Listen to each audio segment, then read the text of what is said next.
여러분, 지금부터 제가 하는 이야기를 끝까지 들으시면 우주의 진실과 여러분, 인생의 모든 의문이 한 번에 풀릴 겁니다. 하지만 중간에 나가시면 평생 후회하실 거예요. 왜냐하면 오늘 이 영상 하나로 여러분의 세계관이 완전히 뒤바뀔 테니까요. 자, 여러분은 지금 이 순간 숨을 쉬고 계시죠? 그런데 잠깐만요. 정말로 여러분이 숨을 쉬고 있는 걸까요? 아니면 그냥 숨쉬기라는 해프닝이 일어나고 있는 걸까요? 이 질문이 이상하게 느껴지신다고요? 그럼 이건 어때요? 여러분이 어머니 뱃속에 있을 때를 생각해보세요.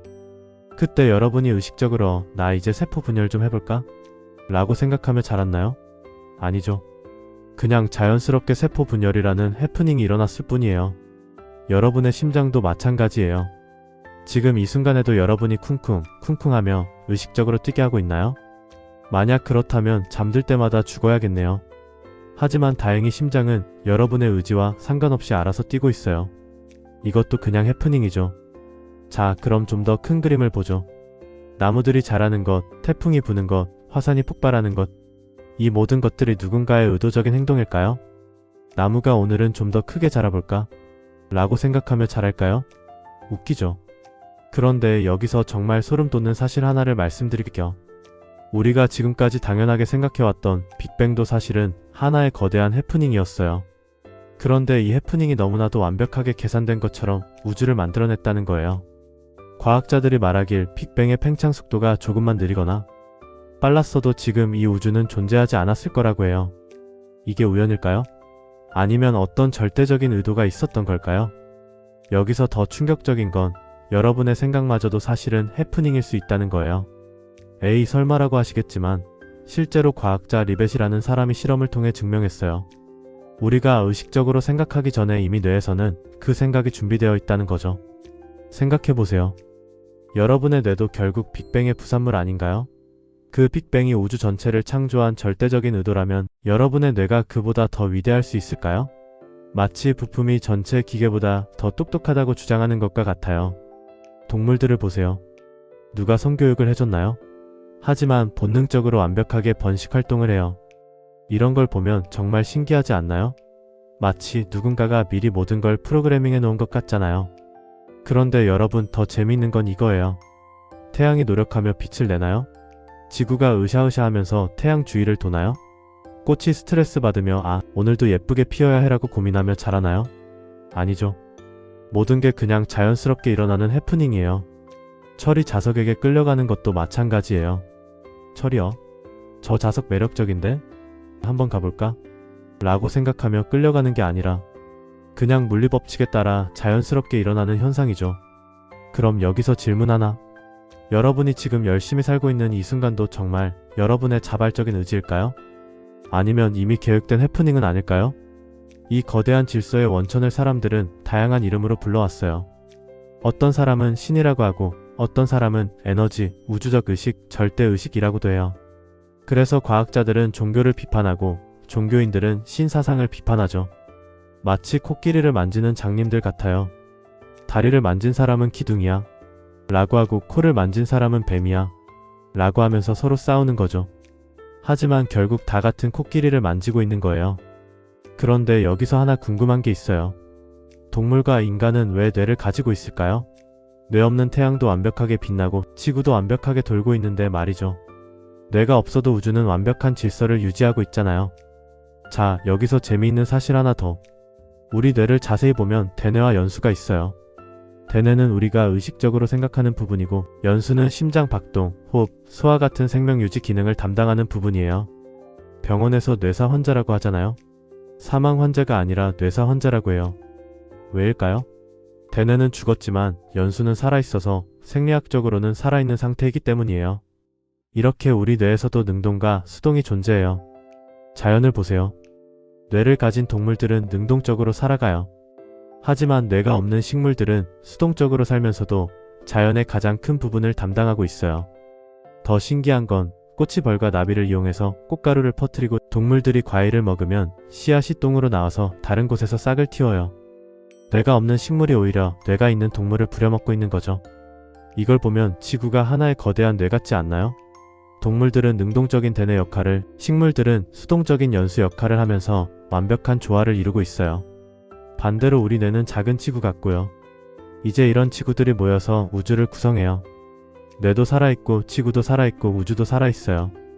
여기서 정말 소름 돋는 결론이 나와요. 뇌를 조종하는 하나의 의식이 지구와 우주를 관통하는 동일한 절대적 의식이라는 거예요. 그럼 내 뇌의 생각이 곧 지구의 생각이자 우주의 생각이에요. 그리고 이 생각은 내가 소유한 게 아니라 우주가 나를 통해 생각하는 거예요. 잠깐, 그럼 내가 글을 쓰는 것도 우주의 의식이고 누군가가 악한 짓을 해서 사람이 죽는 것도 동일한 의식에 의한 거라는 말씀이세요? 네, 맞아요. 여기까지 이해하셨다면 이제 왜 여러분의 생각이 우주를 움직일 수 있는지도 이해할 수 있어요. 시소를 생각해보세요. 한쪽이 움직이면 반대쪽도 움직여요. 부분의 움직임이 전체에 영향을 미치는 거죠. 하이젠베르크 불확정성 원리 아세요? 물의 온도를 재려면 온도계를 넣어야 하는데 그 순간 온도계가 물의 온도에 영향을 줘요. 관찰자와 관찰 대상이 서로 영향을 주는 거죠. 나비 효과도 마찬가지예요. 브라질 나비의 작은 날갯짓이 텍사스의 토네이도를 일으킬 수 있다는 거죠. 양자역학의 이중 슬릿 실험에서도 관찰자가 보는 순간 입자의 행동이 바뀌어요. 여러분이 시소 한쪽에서 세게 뛰어내렸다고 상상해보세요. 반대편은 물론이고 시소 전체에 영향을 주지 않을 수 없어요. 마찬가지로 여러분이 세상에 어떤 의도를 가지고 행동하면 그 의도와 행동이 우주 전체에 영향을 미칠 수밖에 없어요. 신은 자신이 어디로 향하는지 아는 자에게 문을 열어준다는 말이 있어요. 여러분의 의도와 행동이 명확할수록 우주에 미치는 영향도 명확하게 나타날 거예요. 이게 바로 동시성, 우연, 인연, 기적이라고 불리는 현상들이에요. 정말 신이 길을 열어준 것 같아 보이겠지만 사실은 거대한 시소의 움직임일 뿐이에요. 물론 인간은 이 거대한 시소를 신이라고 부르겠죠. 여기서 카르마 얘기를 잠깐 해볼게요. 많은 사람들이 카르마를 착한 일하면 복 받고 나쁜 일하면 벌 받는다고 단순하게 생각해요. 하지만 이건 나를 작은 개별 존재로만 보기 때문이에요. 나를 우주 전체로 본다면 누가 복을 받고 누가 벌을 받는다는 말인가요? 시소처럼 한쪽이 내려가면 다른 쪽이 올라가는 것처럼 부분의 행동이 전체에 영향을 미치는 것, 즉 나에게 영향을 미치는 것을 이해하는 게 카르마의 진정한 의미예요. 자, 이제 구체적인 예를 들어볼게요. 여러분이 줄타기를 한다고 해보세요. 대뇌는 양손을 벌리고 천천히 걸으며 균형을 잡자. 왼발, 오른발이라고 생각해요. 하지만 실제로 균형을 잡는 건 대뇌가 아니라 손해예요. 권투 경기 보신 적 있나요? 턱을 세게 맞은 선수가 정신은 멀쩡한데 다리가 풀리며 쓰러지는 걸 본 적 있으시죠?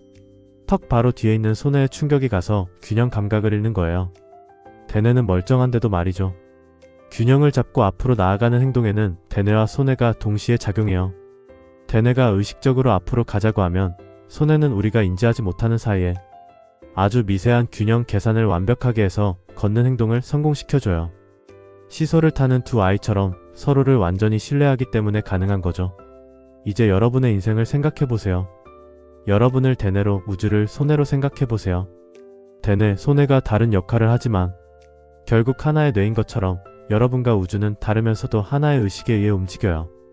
여러분이 무언가에 명확한 의도를 가지면 우주가 그 의도를 보조하기 위해 우리가 이해할 수 없는 메커니즘을 통해 움직일 거예요. 너무 기적같이 들리나요? 하지만 여러분이 걷는 것도 똑같은 원리예요. 대뇌의 의도와 뇌의 나머지 부분이 협력해서 걸을 수 있는 거니까요. 이건 기적이 아니라 세상 전체에 적용되는 당연한 메커니즘이에요. 우주는 여러분의 뜻을 따라 도와줘요. 하지만 반대도 마찬가지예요. 때로는 여러분이 우주의 뜻을 따라야 할 때도 있어요. 예를 들어 매력적인 이성을 보면 저 사람을 내 사람으로 만들고 싶다고 생각하죠. 하지만 이건 대뇌의 의지라기보다는 번식 본능에 가까워요. 수동적인 본능이 대뇌를 조종해서 그런 생각을 하게 만든 거예요. 추위를 느끼면 몸이 떨리죠. 여자 앞에서 추위 타는 약한 남자 되기 싫다고 대뇌에서 떨지 마라 라고 명령해도 체온을 올리기 위해 뇌는 몸을 떨게 만들어요. 인간의 생각으로는 자기 몸도 100% 통제할 수 없는 거예요. 때로는 수동이 능동을 조종하고 때로는 능동이 수동을 조종해요. 한쪽이 완전한 지배권을 가지면 시소는 움직일 수 없거든요. 이 둘을 총괄하는 게 절대적 의식이에요. 이 절대적 의식은 세상의 균형과 질서를 위해 완벽한 계산을 하고 그에 따른 우선순위대로 현실화시켜요. 종교에서는 이걸 신의 뜻, 철학에서는 운명이라고 해요. 그래서 세상이 항상 여러분 생각대로만 흘러가지 않는 거예요. 실제 사례 하나 말씀드릴게요. 제 지인의 파트너는 사남매예요. 그런데 그 어머니가 첫째를 임신했을 때 태몽으로 물고기 4마리를 봤대요. 둘째를 임신했을 때도 물고기 4마리 13년 후, 셋째를 임신했을 때도 물고기 4마리 계획에 없던 넷째를 임신했을 때도 물고기 4마리를 봤다고 해요. 그 후로는 그 꿈을 안 꿨고요. 어떻게 이런 일이 가능할까요? 4명의 아이를 가질 계획이 이미 시공간을 초월해서 세워져 있었던 것 같아요. 또 다른 지인의 어머니는 태몽으로 사과 박스 2개를 봤는데 하나는 트럭에 실었지만 다른 하나는 들 수 없어서 포기하고 떠난 꿈을 꿨대요. 꿈에서 깬 후 이유 모를 슬픔에 울었다고 해요. 그 후 쌍둥이 임신 소식을 들었지만 한 명은 유산됐다고 해요. 배고플 때 배가 고프고 잠들 시간에 졸리고 매력적인 이성을 보면 가슴이 뛰는 것처럼 우리가 이해하지 못해도 이 모든 건 우주의 균형을 위한 계산된 자연스러운 현상일 뿐이에요. 예측 불허한 사고로 목숨을 잃는 사람들도 마찬가지예요. 예상치 못하게 태어나는 아기들이 있듯이 예상치 못하게 세상을 떠나는 사람들도 당연히 존재해요. 여기서 중요한 건 억울하게 죽은 사람은 이미 죽었기 때문에 슬퍼할 주체조차 없다는 거예요. 하지만 살아남은 사람들은 울고 슬퍼하며 우울해해요. 죽어서 아무것도 느끼지 못하는 자와 살아있으면서 고통받는 자 중 누가 더 불쌍할까요? 그러니 여러분이 살아있는 한 예상치 못한 사고로 죽은 사람들을 보며 비관할 필요 없어요.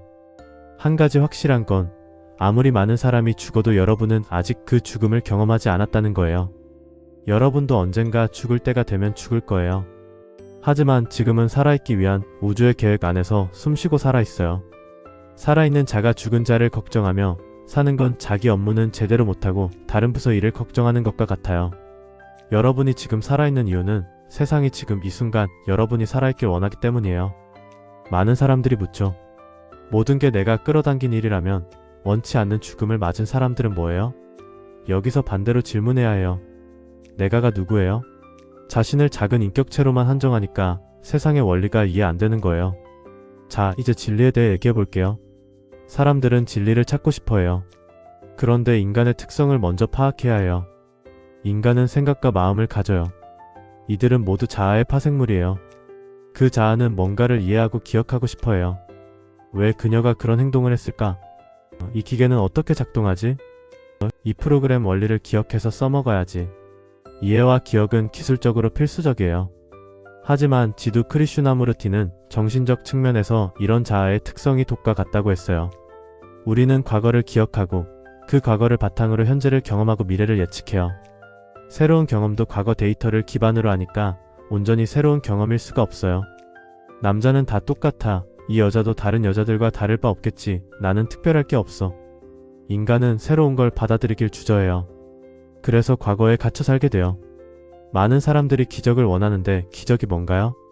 절대 이해할 수도 예측할 수도 없는 매우 긍정적인 상황이 벌어지는 일이에요. 하지만 과거에만 살며 모든 걸 과거를 기반으로 판단하고 예측하는 사람에게 기적은 절대 일어날 수 없어요. 기적을 원한다면 언제든 기적이 일어날 거라는 확신을 가져야 해요. 매 순간이 새 순간이며 1초 전에는 기적이 없었지만 1초 후에는 기적이 일어날 수 있다는 걸 인정해야 해요.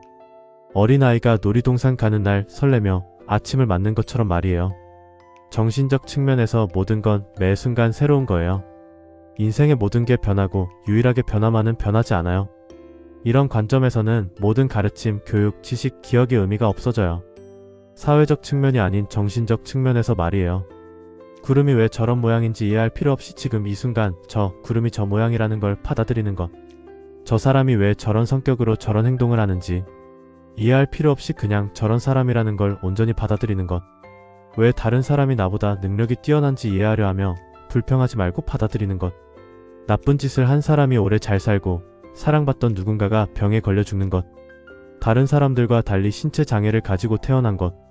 이 모든 것에 의미를 부여하거나 이해하려 하지 말고 그것 자체가 온전한 세상의 움직임이라는 걸 깨닫고 받아들이는 거예요.